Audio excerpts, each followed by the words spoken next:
அண்மை செய்தி. ஈரோடு கிழக்கு இடைத்தேர்தலை புறக்கணிப்பதாக அதிமுக அறிவிப்பு வெளியிட்டுள்ளது. அண்மை செய்தியாக பார்த்து வருகிறோம். ஈரோடு கிழக்கு இடைத்தேர்தலை புறக்கணிப்பதாக அதிமுக அறிவிப்பு வெளியிட்டுள்ளது.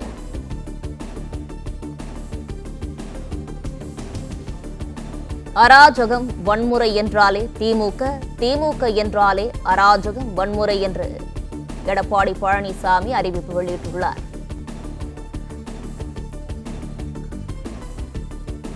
ஈரோடு கிழக்கு இடைத்தேர்தலை புறக்கணிப்பதாக அதிமுக அறிவிப்பு வெளியிட்டுள்ளது.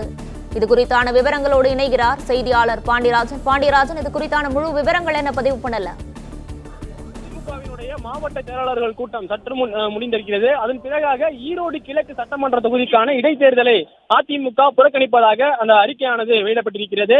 மறைந்த கருணாநிதி காலம் தொட்டு திமுக ஆட்சிக்கு வரும்போதெல்லாம் அராஜகம் வன்முறை என்றாலே திமுக, திமுக என்றாலே அராஜகம் வன்முறை என்று மக்கள் முகம் சுளிக்கும் அளவிற்கு நடந்து கொண்டு வருவதை மக்கள் அனைவரும் பார்த்துக் கொண்டுதான் இருக்கிறார்கள் என அதிமுகவினுடைய அறிக்கை இடம்பெற்றிருக்கிறது.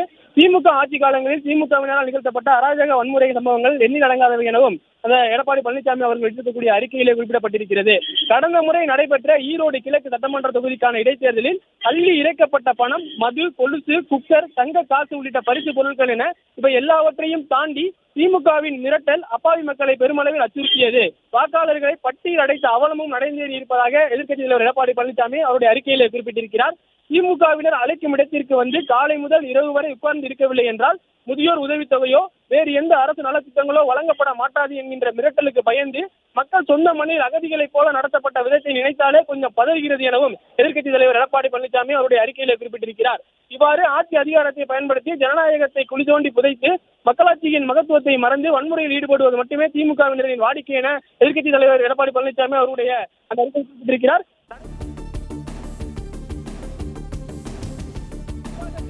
விடியா திமுகவின் ஸ்டாலின் மாடல் அரசின் அமைச்சர்களும் திமுகவினரும் ஆட்சி அதிகாரத்தை தவறாக பயன்படுத்துவார்கள் என்பதாலும் பணபலம் படைபலத்துடன் பல்வேறு அராஜகங்கள் மற்றும் வன்முறைகளை கட்டவிழ்த்துவிட்டு மக்களை சுதந்திரமாக வாக்களிக்க விட மாட்டார்கள் என்பதாலும் தேர்தல் சுதந்திரமாகவும் நியாயமாகவும் நடைபெறாது என்பதாலும் 5/2/2025 அன்று நடைபெற உள்ள ஈரோடு கிழக்கு சட்டமன்றத்திற்கான இடைத்தேர்தலை அனைத்து இந்திய அண்ணா திராவிட முன்னேற்ற கழகம் புறக்கணிக்கிறது என்பதை தெரிவித்துக் கொள்வதாக அதிமுகவினுடைய பொதுச் செயலாளர் மற்றும் சட்டமன்ற எதிர்க்கட்சித் தலைவர் எடப்பாடி பழனிசாமி அந்த அறிக்கையிலே குறிப்பிட்டிருக்கிறார்.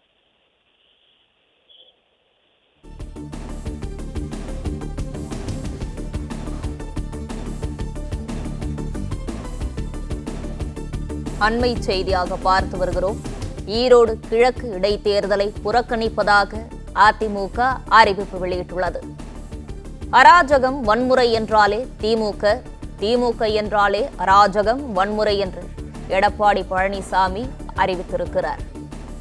ஈரோடு கிழக்கில் அமைச்சர்களும் திமுகவினரும் அதிகாரத்தை தவறாக பயன்படுத்துவர் என்றும் ஈரோடு கிழக்கில் பணபலம் படைபலத்துடன் அராஜகங்கள் மற்றும் வன்முறையில் திமுகவினர் ஈடுபடுவர் எனவும் எடப்பாடி பழனிசாமி அறிவிப்பு வெளியிட்டுள்ளார்.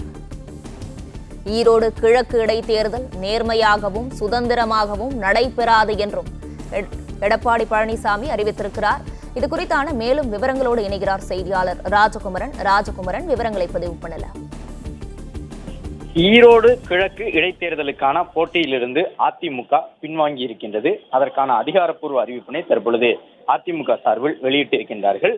காரணமாக நடைபெறவுள்ள ஈரோடு கிழக்கு சட்டமன்ற தொகுதிக்கான இடைத்தேர்தலில் நிர்வாகத்திறனற்ற திமுகவின் ஸ்டாலின் மாடல் அரசின் அமைச்சர்களும் திமுகவினரும் ஆட்சி அதிகாரத்தை தவறாக பயன்படுத்துவார்கள் என்பதாலும் பணபலம் படைபலத்துடன் பல்வேறு அராஜகங்கள் மற்றும் வன்முறைகளை கட்டவிழ்த்துவிட்டு மக்களை சுதந்திரமாக வாக்களிக்க விடமாட்டார்கள் என்பதாலும் தேர்தல் சுதந்திரமாகவும் நியாயமாகவும் நடைபெறாது என்பதால் பிப்ரவரி 5ஆம் தேதி நடைபெறவுள்ள ஈரோடு கிழக்கு சட்டமன்ற தொகுதிக்கான இடைத்தேர்தலை அதிமுக புறக்கணிக்கின்றது என்று அக்கட்சியினுடைய பொதுச் செயலாளர் எடப்பாடி பழனிசாமி தற்பொழுது அதிகாரப்பூர்வமாக அறிவிப்பினை வெளியிட்டிருக்கின்றார். ஈரோடு கிழக்கு தொகுதிக்கான இடைத்தேர்தல் பிப்ரவரி மாதம் 5ஆம் தேதி நடைபெற்றுள்ள நிலையில் அதிகாரப்பூர்வமாக போட்டியிலிருந்து பின்வாங்கி இருப்பதாக அதிமுக சார்பில் இந்த அறிவிப்பினை வெளியிட்டிருக்கின்றார்கள். திராவிட முன்னேற்ற கழகம் தன்னுடைய வேட்பாளரை அறிவித்திருக்கின்றது. பாஜக இடம்பெற்றிருக்கக்கூடிய தேசிய ஜனநாயக கூட்டணி தங்களுடைய நிலைப்பாட்டை தெரிவிக்க இருக்கின்றார்கள். போட்டியிடுவோம் என்ற கருத்தை ஏற்கனவே அவர்கள் கூறிவிட்டார்கள். நாம் தமிழர் கட்சியும் போட்டியிடுவோம் என்ற தகவலை சொல்லி இருக்கின்றார்கள். இந்த நிலையில் முக்கிய கட்சியான திராவிட முன்னேற்ற கழகம் களத்தில் இருப்பதால் அதிமுக இந்த தேர்தலை எதிர்கொள்ள வேண்டும் என்று ஒரு சில மாவட்ட செயலாளர்கள் இன்று வலியுறுத்தி இருந்தார்கள். மேலும் ஈரோட்டை சார்ந்த அதிமுக நிர்வாகிகள் சிலரும் கடந்த மக்களவைத் தேர்தலில் போட்டியிட்ட வேட்பாளர் உள்ளிட்டவர்கள் கூட இந்த முறை ஈரோடு தொகுதி இடைத்தேர்தலில் போட்டியிட வேண்டும் என்கின்ற விருப்பத்தை தெரிவித்திருந்தார்கள், ஈரோட்டினுடைய மாவட்ட நிர்வாகிகள் உள்ளிட்டவர்கள். என்றாலும் பல்வேறு அரசியல் ஆலோசனைகளுக்கு பிறகு இந்த மாவட்ட செயலாளர்கள் கூட்டத்தின் நிறைவில் அதிமுக பொதுச் செயலாளர் எடப்பாடி பழனிசாமி ஈரோடு கிழக்கு தொகுதிக்கான இடைத்தேர்தலை புறக்கணிப்பது என்கின்ற முடிவை அதிகாரப்பூர்வமாக வெளியிட்டிருக்கின்றார். ஏற்கனவே கடந்த ஆண்டு விழுப்புரம் மாவட்டம் விக்கிரவாண்டி தொகுதிக்கு நடைபெற்ற இடைத்தேர்தலையும் அதிமுக புறக்கணித்திருந்தது.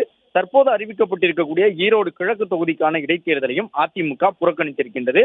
இதற்கு முன்பாக ஈரோடு கிழக்கு தொகுதியினுடைய சட்டமன்ற உறுப்பினர்களாக இருந்த காங்கிரஸ் கட்சியை சார்ந்தவர்கள் ஏற்கனவே இருந்த வேட்பாளர் வெற்றியாளர் மறைந்து அதன் பிறகு மீண்டும் தேர்தல் நடைபெற்ற பொழுது ஈரோடு கிழக்கு தொகுதிக்கான வேட்பாளராக காங்கிரஸ் கட்சியை சார்ந்தவர்களை நிறுத்தப்பட்டிருந்தார்கள். 2021 சட்டமன்ற தேர்தலில் வெற்றி பெற்றிருந்த அவர் மறைந்த பிறகு அவருடைய தந்தை ஈவி.கே. இளங்கோவன் வெற்றி பெற்றிருந்தார், அவரும் மறைந்தார். திருமகன் ஈவரா, ஈவி.கே. இளங்கோவன் என்று 2 பேர் இறந்தாலும் கூட தொடர்ந்து 3வது முறையாக காங்கிரஸ் கட்சிக்கு வாய்ப்பு வழங்கப்படும் என்ற ஒரு எதிர்பார்ப்பு இருந்த நிலையில் தான் இன்று அதிகாலை அதிகாரப்பூர்வமாக திராவிட முன்னேற்ற கழகத்தினுடைய வேட்பாளர் அறிவிக்கப்பட்டிருந்தார். எனவே காங்கிரஸ் போட்டியில் இருந்தால் புறக்கணிக்கலாம் என்ற முடிவில் இருந்த அதிமுக திமுக போட்டியில் இருப்பதால் நேரடியாக களமிறங்குவதற்கான ஒரு வாய்ப்பு இருப்பதாக பார்க்கப்பட்டது. இன்று நடைபெற்ற மாவட்ட செயலாளர்கள் கூட்டத்திலும் காங்கிரஸ் போட்டியிட்ட பொழுது புறக்கணித்தது சரியாக இருந்திருக்கும். ஆனால் இந்த முறை திமுகவே போட்டியிடுகின்றது, எனவே இந்த தேர்தலில் போட்டியிட வேண்டும். கடந்த முறை இடைத்தேர்தல் நடைபெற்ற பொழுது பெற்ற வாக்குகளுக்கு குறைவில்லாமல் இந்த முறையும் வாக்குகளை பெற்றுவிட முடியும் என்பதால் கண்டிப்பாக இந்த முறை திமுகவோடு நேருக்கு நேர் போட்டியிட வேண்டும். அது 2026 சட்டமன்ற தேர்தலுக்கு தயாராகக்கூடிய வகையிலே ஒரு வகை உத்வேகத்தை தரும் என்று சொல்லியிருந்தாலும் தற்பொழுது ஈரோடு கிழக்கு இடைத்தேர்தலை அதிமுக புறக்கணித்துள்ளது.